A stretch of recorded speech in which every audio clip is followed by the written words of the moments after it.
I'm going to talk to you a little bit about developing apps for Teams using the Teams Toolkit. So we had a little bit from Gary on what the latest kind of event we've been running with that. So that was really cool feedback to see. And just want to give a little bit of an introduction to creating apps. In case you're new or you haven't really looked at what it means to build apps for Teams yet, let me just go over that real fast. So first thing I think is important is an app on Teams is really just a JSON file. And we refer to that as the app manifest. So, this confused me a little bit when I first got started. And I came from a mobile development background, and I thought an app meant a very specific thing with IPA files and APKs, et cetera.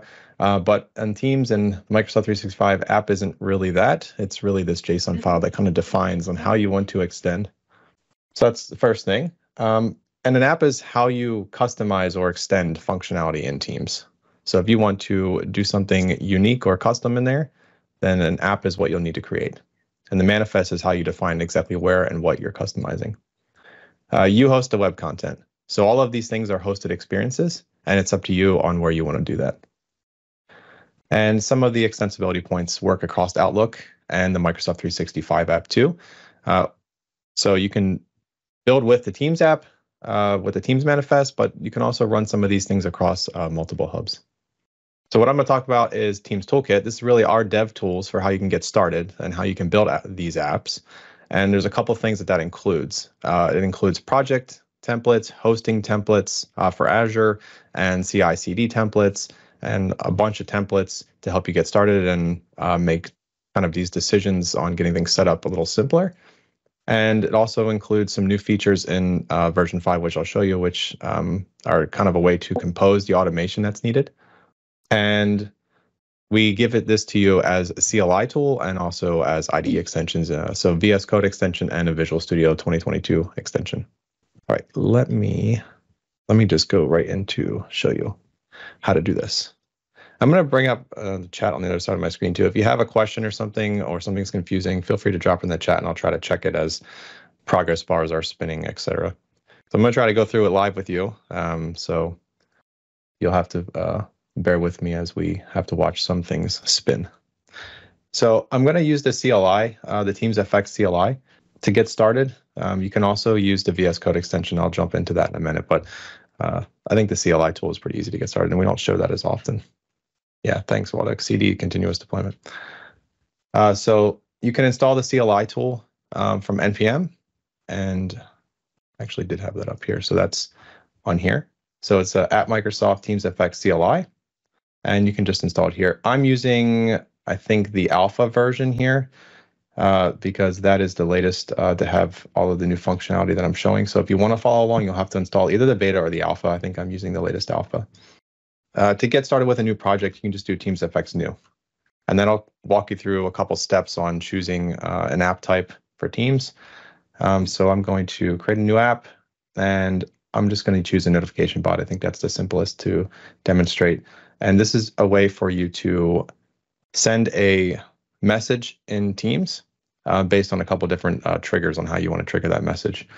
So I'm going to choose that, and I'll just choose the default for an HTTP trigger. So I can send a post to my API endpoint, and then that will post a chat message in Teams. So if I want to take some data or let some users know that something has happened, maybe in my business system, then this is a way you can just bring that into Teams as a simple chat message. I'll choose that. Defaults are fine, and just give my app a name here. Good at that. All right, so that's that, and let's go into my bot app, and let's take a look at what that has. So I'm going to open it in VS Code, and just show you the scaffolding. So this is something that has changed. Is there a reason not to use Yeoman? No, there's not a reason not to use it. I think some of the reasons that you might choose differently, you could start with the Yeoman Genera if you want, and then you could also use these tools in combination. So we're trying to give flexibility for developers to kind of use whatever tools they want. So if you have a preference on how you scaffold projects, that's fine.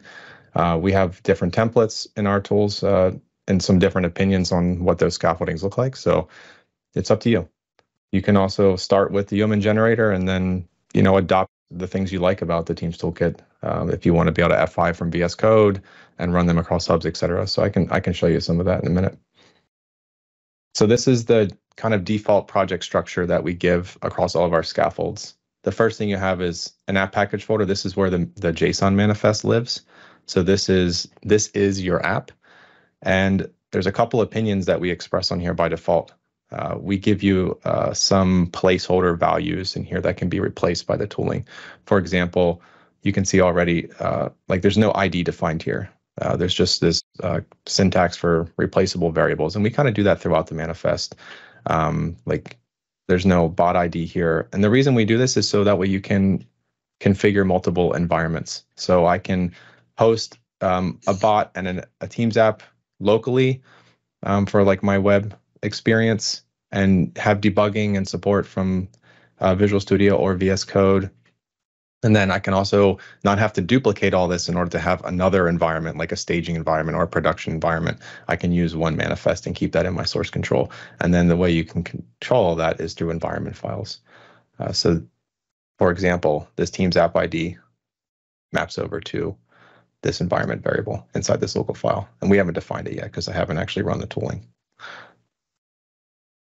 So you have your app package. That's where the Teams kind of specific stuff is. That's the manifest file and the two icons that are required. So that's on disk. You could check that into source control. You have your environment files. We have some defaults for hosting using bicep files for Azure. That's what the infra folder is. You don't have to use that if you want to host a different way or host a different place. We give that to you by default, and the tooling's set up to be able to do that. And we give you two environments by default, a local, so you can run with the tooling and host things locally. And then also the dev environment is like the default remote environment. So you could, and that uses the Azure templates. And then the source folder is where the actual implementation of whatever the template is you chose. For example, I chose the notification bot. So in here is an implementation of a RESTify server to handle my API endpoints and post something in chat. So here's my endpoint API notification, and here's what it does. It basically builds a very simple adaptive card and sends it to Teams using our SDK. So let me go back here to my CLI. The first thing, there's one thing I have to do in order for this to run. We take a look inside the manifest file. There's these IDs and stuff that need to be handled. But in order for our bot to run, this is what the toolkit does. So in version 5 is these YAML files. Let me take a look at what these do. I'm just going to minimize some of these because I think it's a little easier to demonstrate. There's a lot of prerequisites that have to happen on the platform for you to actually run a bot. So you have to create your Teams app. So normally you would go to Teams developer portal and create a registration and then copy the ID into a manifest file or something like that. You have to create an Azure AD app for the bot. You have to create something in Bot Framework or Azure Bot Service, and then link all those things up and paste in URLs. And there's a lot of documentation on the platform to do all that manually. The toolkit helps you automate all these with basically our own definition of a task runner. So you can think of something like Gulp or Grunt or something like that, but it's tuned specifically for Teams apps. And so that's what this file is. And it should look a little familiar if you've used things like GitHub Actions or an Azure DevOps pipeline file. It's modeled very similar to that. So you can see there's a couple steps here. We have these higher level instructions, which are the steps. So I have two defined: provision and deploy. So I've broken out kind of the automation of my process for creating this app into two different steps: provision and deploy. And the provision step will create a Teams app for me, create the AAD app for my bot, create a bot framework registration, and then it will do some stuff for the manifest. It will validate it, make sure that the schema is right, make sure there's no other problems with it that would fail, like publishing to my tenant, zip it up and upload it to Teams developer portal.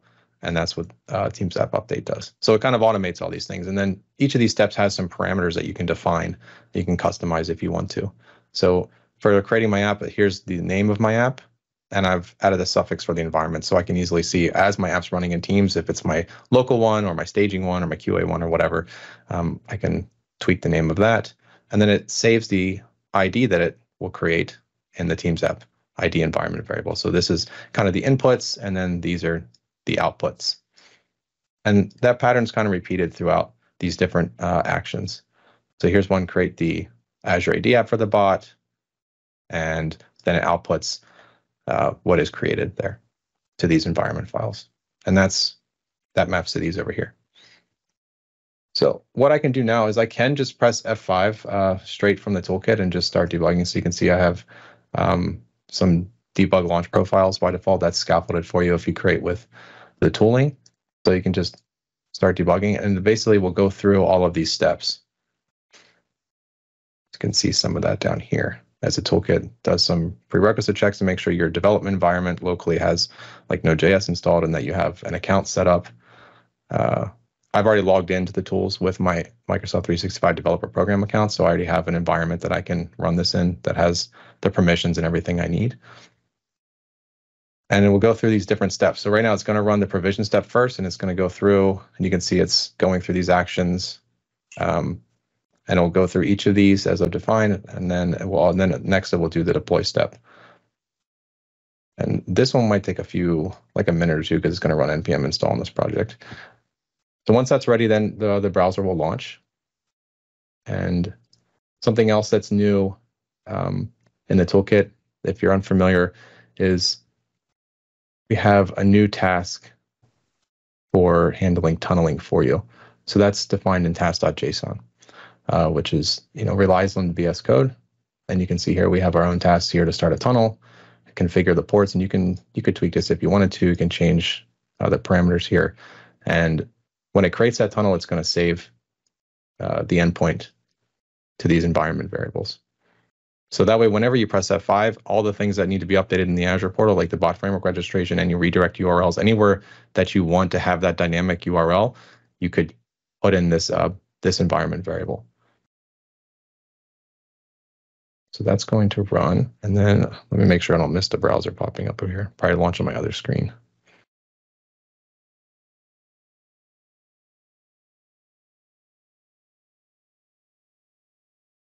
Just reading chat to see if there's any questions. Submitted in TTAR.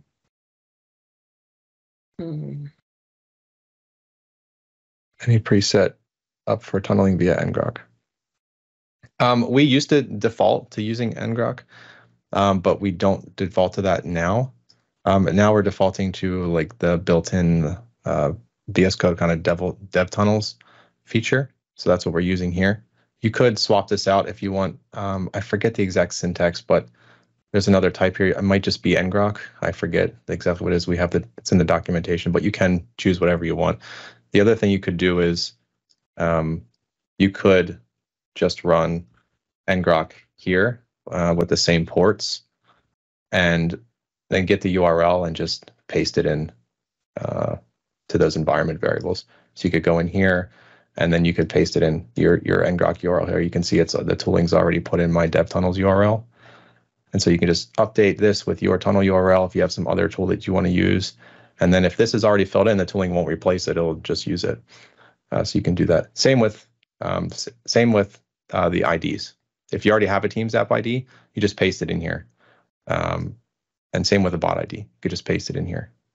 You don't have to use all these steps to create things fresh if you don't want to.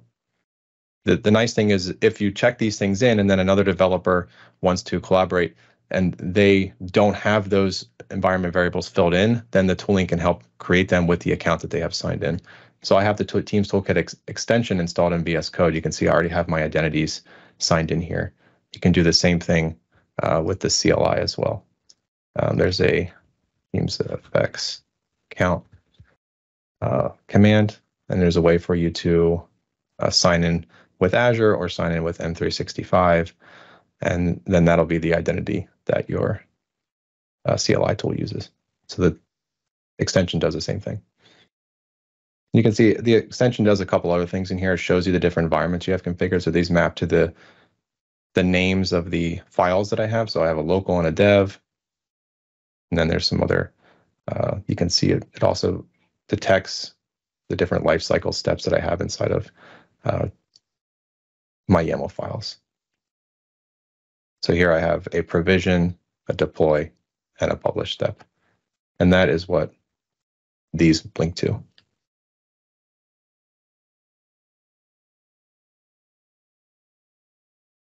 Just checking chat while this launches. All right, so this is finally launching in Teams.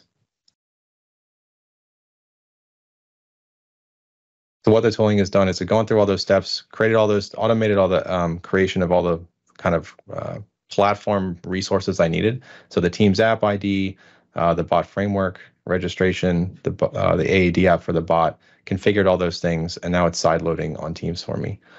So I can just run the app here. So we'll get the similar experience if you were to just take the zip file and package it manually. You can do that here automatically with the toolkit. So we should get a little dialog here to add our app to Teams. And then while that's running, we can test it with just,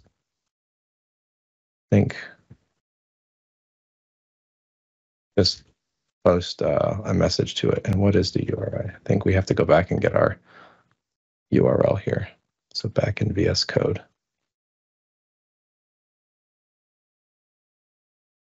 Get my URL. And the API that I showed you earlier was API.notification. So put that over here for a second. Once we add the app, we should be able to just test it.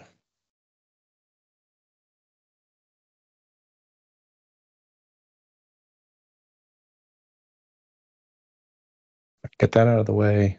Here's our app. And I think we can just run this. Then once that executes, we should see our notification in Teams. So there's our bot running. That's working. And then back in VS Code. We could set breakpoints and debug if we want to, if we're using either VS or VS Code. So that's set up. It's very simple. If you're using VS Code, you can just scaffold a new project and press F5, and everything's kind of automated for you. But what's nice in the new version is now if you need to understand exactly what all of that is doing, you can just look through the instructions of these YAML files. So there's two by default. One is for the local environment. There's some things that we don't do in this file by default, like host everything in Azure. Whereas teamsapp.yaml is where you would kind of define your production environments, what that looks like. So provision looks a little different there by default. So what we give you, you can see there's a step here to deploy with ARM. It's going to use it in the Azure subscription, whatever that is defined as, whatever resource group name you want. And then it's going to use these templates, which are included by default in here. And then some of the other stuff is the same. So I might want to do validate the manifest, etc. I can make this simpler if I want. For example, if I want to speed things up, I don't have to validate the manifest if I don't want to. Maybe I don't care in my local environment. So I can just delete that. And now the toolkit won't validate the manifest. So just skip that step. Maybe I don't need to run npm commands, or maybe I want to run an additional one for my project if I have some different setup over here. Or there's even, I think there's even autocomplete in these things too. So you can do, you can choose what step you want to do. And I think there's even one if you just want to run a generic script. So you can, whatever you want to run, yo something, or npm something, or whatever, or even .NET something. I think I've used that before to take older samples and convert them to use a toolkit, and maybe they use a different tool chain. Then I can just, as part of my deploy step, I can run some generic scripts to be able to run this, or you can run PowerShell scripts if you have something like that. Maybe your deployment process doesn't use bicep files and don't use ARM and all that. Maybe you have some other custom things. So then your provision or deploy, you might need control over that. So you can kind of build this out as you want. And we have a bunch of different tasks that are tuned specifically for the steps that we have seen folks do when they're building apps. So all of that's documented on the GitHub repo. But then there's autocomplete in here that helps you kind of find your way. But if you are completely lost, then you can go to the GitHub repo and see all the actions defined and what their outputs are, etc. Cool. I'm just going to check chat to make sure there's no other questions. Yeah, any way to permanently dismiss that thing? I don't know. I've tried many times. It's that every time I run it, that thing pops up.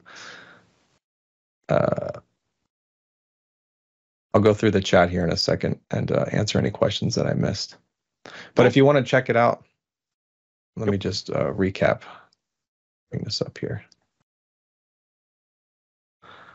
Yeah, so if you want to get started, GitHub repo is probably the simplest way. So one link you have to remember, it's under the Office Dev org, and then it's /TeamsFX. And that is where you can find the links to pretty much everything I showed. And then if you have feedback or questions, ttkfeedback is a good place to email. That goes to our entire team, including the engineering. So we triage that and discuss it internally. And that's a great way to talk with all of us, or say, hey, this thing's not working, or hey, I don't understand, or hey, our company needs X and this isn't working. It's a great place to do that. Or if you want to chat with me directly, have something maybe more nuanced, or you want to share feedback one-on-one, you can use the AKMS link here, ttk-chat, and that will help you schedule a meeting directly with me. Cool. All right, that's what I have to share for you. Thank you. Excellent. Awesome. Thank you, John, on doing that. Really cool demos. A lot of great feedback on the chat as well. And thank you, Luis, on running the Teams Toolkit setup right now as well.